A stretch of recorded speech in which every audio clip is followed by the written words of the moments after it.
Hey, how you doing? This is John. Welcome to John's Long Box. Today I'm doing another back issue Bonanza. That means I got a bunch of back issue comics that are going to be read and then put into my collection. So let's start this off without a lot of ado. And this is 1994. This is number 11, but it's the first issue because 1 to 10 was called 1984. And then it changed its title to 1994. And what is this? This is Warren Magazine, the same company that did Creepy and Eerie. In the 70s, they made a science fiction. I got their Blazing Combat. It was only 4 issues. I've collected Eerie and Creepy. And I've also been getting 1984, the science fiction. Now, I showcased Creepy and I showcased Eerie and I showcased Blazing Combat, but I will not be showcasing 1994 and 1984. Why? Because it's borderline porn. You know, there's a lot of nudity. It's gratuitous. I don't know what was going on in the 70s, but a lot of that wacky weed and everything like that. So I started getting it out of loyalty for War Magazine. I'm not going to say I'm not enjoying it. There's some good stories. There's some awful stories. But it is the weakest out of all of them. Out of Creepy and Eerie and Blazing Combat. To me, some of these stories could be a real chore to read. Okay, so all right, that's that. Again, I'm making no apologies. I'm collecting the chili from Marvel. This is early Marvel, 15 cents. This is Millie's Red Hot Friend. This is Chili. She's the bad girl that's friends with Millie the model.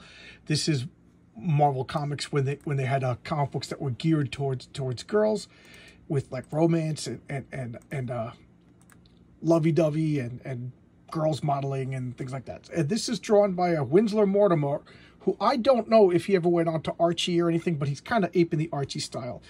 And I showcased the Winslow Mortimer comic in Vampire Tales, where he did a vampire story. And it was really good, really moody. So I'm a fan of Winslow Mortimer, and I became a fan from collecting this chili. So here's number 13. I don't like her with the short hair, but she's the bad girl. She's like the frenemy of Millie the model. Millie the model's the good girl. Okay, this is Primer number 4. I got 1 to 3 finally. So I got the issue right before this. The issue number 2 was the first appearance of Grendel. I finally got a good, cheap, really good condition, cheap copy.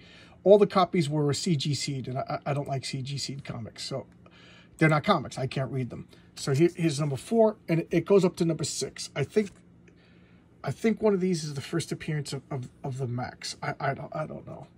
And here's something I got on a whim. I remember getting, I don't know if I got this comic, even though it looks familiar, as a kid. I went to a birthday party, my childhood friend Scott, and his mom used to give out comic books. She was a really weird lady, very strict. I remember playing Battleship as a kid, you know, the plastic Battleship, and she would sit and monitor and watch both our boards to make sure none of us cheated. What do you do? We're 6-year-old kids, and she's sitting there making sure that we're not cheating at board games. And then when she gave us comic books, she would open up to random pages and have us read them to her. And if we couldn't read them to her, she wouldn't give them to us. Like, we had to pass some sort of test. But anyway, I digress. So this is Charlton Comics. This is E-Man. This is the very first appearance of E-Man. I've always been interested in getting E-Man comics, but I don't know why I finally pulled the trigger and got them. So here's number 2. I really don't know much about E-Man, which is the reason why I got it. The battery is draining my power. It's got a cult following. As I drop the comic. Oh, okay. So I gotta remove these because the lip is full. And here we go. City in the Sand. E-Man. E-Man. Okay, and then here's something I just bought on a whim. It's a 4-issue series. Epic Comics, Crash Ryan.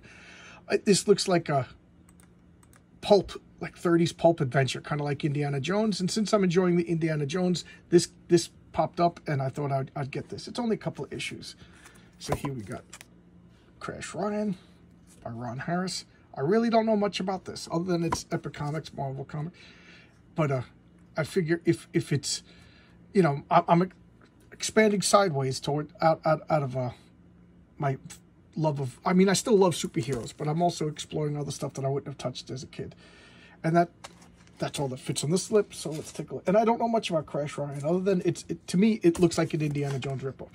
Not ripoff, but a style comic. Okay, this is Total Eclipse. This was I learned about this through Chuck Dixon, and he was talking about company-wide crossovers and what makes them work and what makes them don't work. And this is a company-wide crossover for Eclipse. I think it's the only one, and it's awful. He said it was awful, not me. So I got it, first off, because I didn't know anything about it. Second off, because I always loved Eclipse comics. And third off, I'm really curious to see how awful it is. They were like $2 each, so who cares? So I read the first one. The first one was bad. Look at these Bill Sienkiewicz covers. Okay, Eclipse was a big deal. It came and went. Okay, here's what's this, number 4? And here's the last issue. I know these are going to be a chore to read. These are going to be a chore to read. Okay, I'll put them away. And here we got Indiana Jones, number 16. Who does this cover? I can't see. Indiana Jones riding a horse. It looks like Nazis are coming after him. Indiana Jones on a rickety old ladder. Not ladder, bridge. Indiana Jones being dragged by his whip. I think that's my favorite color so far. Indiana Jones running through the sugar fields. Here we go. Mr. Monster. These are getting harder and harder and harder to get. This looks awesome. Tell me that doesn't look awesome. That is just amazing looking. Can't wait to read that. And then got this on a whim. The Rookie. Don't know anything about it. Okay, I do that every once in a while. Just something just catches my eye, and I get it. And again, they have like 16 different covers. I always get the A cover because I'm not chasing down variants. I'm not doing that kind of stuff. All right, so this was a short video of comics that are going into my collection.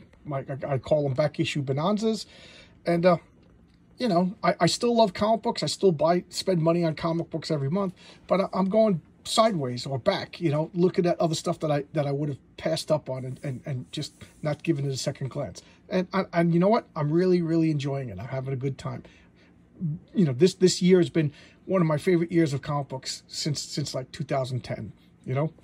All right, so there you go. I'll see you guys tomorrow. Remember, I'm going to do a live chat on the 16th at 7:30 Eastern Standard Time. All right, I'll see you. Bye-bye.